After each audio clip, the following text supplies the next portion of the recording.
Okay, welcome to the second lesson on free body diagrams. So I decided to do a second lesson because after looking at the worksheet questions that we had from last week, I found that there were a lot of errors that you guys were making.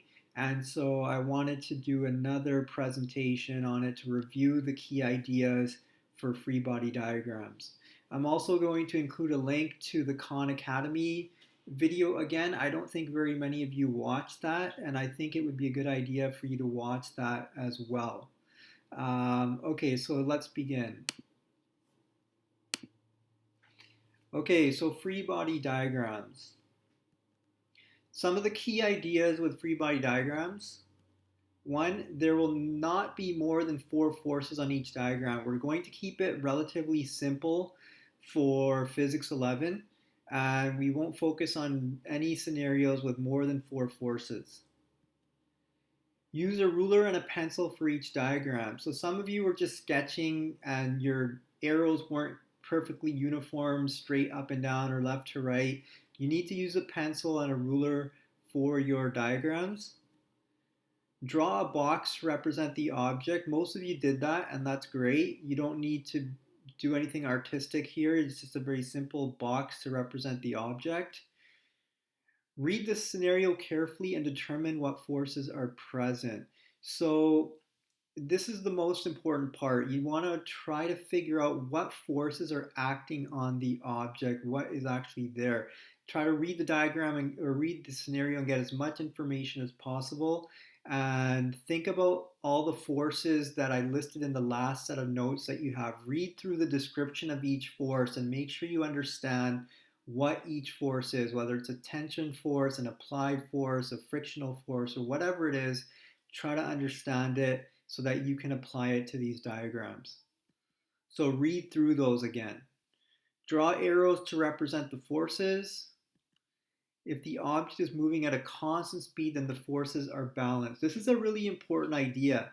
We will touch more on this when we study Newton's first law of motion. But if the scenario says the forces are balanced, or the object is moving at a constant speed rather, that means that the forces are balanced on the object.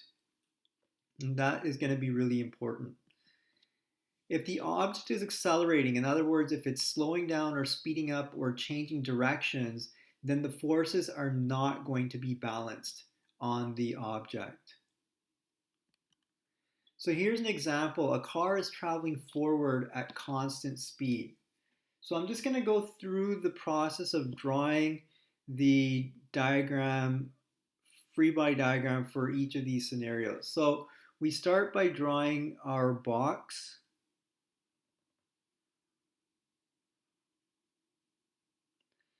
And the first thing you can do is you can think about this whenever you're doing a diagram, one force is always going to be present. What force do you think that is? If you said force of gravity, you are correct. So the force of gravity is always going to be there. It's always acting. So we can label that force. Now, a car traveling along a road does not move in the vertical direction. So there must be a counter force in the opposite direction to balance the force of gravity. Otherwise, it would be moving down. And it's not moving down. That means the road is pushing back up. What is that force called whenever two surfaces are in contact? Review your notes if you need to. But if you said normal force, you are correct. Whenever two surfaces are touching each other and pushing against each other, it's a normal force that acts on the object. Now the car is traveling forward and therefore the engine is applying a force in the forward direction. So we can draw the applied force. Now you might think that's it, that's the drawing, but what is wrong with this drawing? Why is this not complete yet? Well, the key idea here is that it is moving at constant speed. If it's moving at constant speed, What does that mean about the forces on the object? It means that the forces are balanced. Okay, so there must be another force here acting in the opposite direction, equal in magnitude to the applied force. What force is that? Whenever two surfaces are touching each other and two things are moving across each other, there's always a frictional force that acts on the object in the opposite direction. Now, this isn't a completely accurate diagram. I'm trying to use my digital pen here, which isn't very accurate, but this force here should be about the same size as this force here, and this force here should be the same size as this force here. Okay, so that's our diagram. Example 2, a car is speeding up to the right. So we can start with our box again.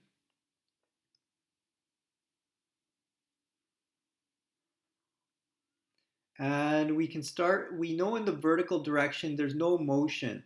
So we can draw the two forces that are balanced in the horizontal and vertical direction, Fg and Fn. Now it says, now there's going to be a force to the right, an applied force.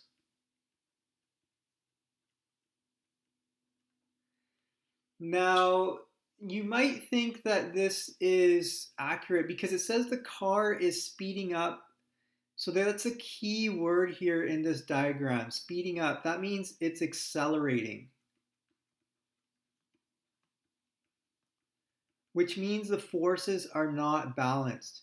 So this could be correct. However, whenever a car is traveling along a road, there's always friction between the tires and the road. And we will learn more about frictional forces in upcoming lessons. And so this really ties together once we learn all the topics, and it comes together at the end. But for now, do the best you can. So there's going to be a frictional force. I'm just going to exaggerate this, but the frictional force is going to be much smaller than the applied force. So the forces in the vertical direction, Fn and Fg, are balanced, but the forces in the horizontal direction are not balanced. F applied is greater than F friction. And that's because the object is accelerating. When it's accelerating, that means the forces are unbalanced. Okay. And here we come to the last example. This one is the trickiest one. It says a person is driving a car and hits the brakes and comes to a stop. So we're going to draw the scenario here. We start with the same steps, draw the box. We can always start with the force of gravity. We know it's going to be there on almost every object. And it's not moving in the vertical direction, so the forces have to be balanced. So we balance Fn with Fg. Now here we have to really understand and think about the question. It says the person hits the brakes. Okay, when you hit the brakes, that means the engine is not moving forward any longer.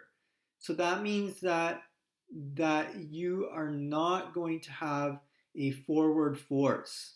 Once you hit the brakes, the engine stops moving the tires forward, so the car is not being propelled in the forward direction. However, it is coming to a stop. That means there is an acceleration. It's decelerating, it's slowing down. So there must be a force slowing down the object, and that force is the force of friction between the tires and the road.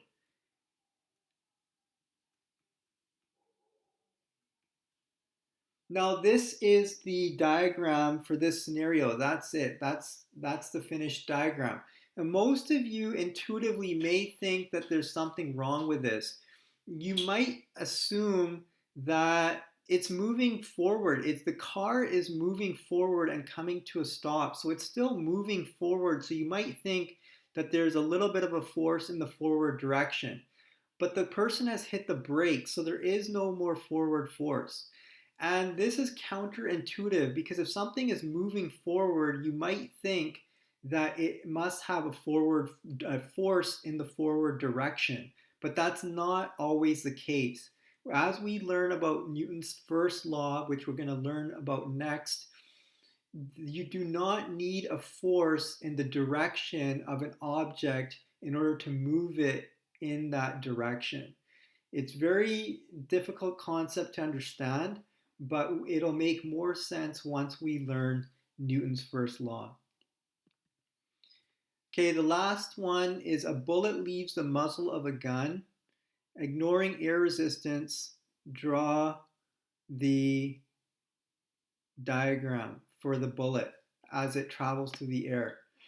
So as the bullet travels through the air, it's going to have a force of gravity on it, okay? Because gravity always acts on the bullet. The bullet travels forward and downward. So gravity is pulling it down, and you might think there's some air resistance, and there is, but the question says to ignore it. So there is no resistive force to the direction of motion. And here's the most confusing part. You might think that there's a forward force. There is, while the bullet is in the muzzle of the gun, there is a forward force. But once it leaves the muzzle and it's not being pushed forward any longer, then there's no more forward force. So it travels forward by this law called inertia. And it moves forward because all objects move. Once they start moving, they continue their motion without any force needed to propel them in the direction that they're moving. That becomes a bit confusing, but it'll make more sense when we learn Newton's first law.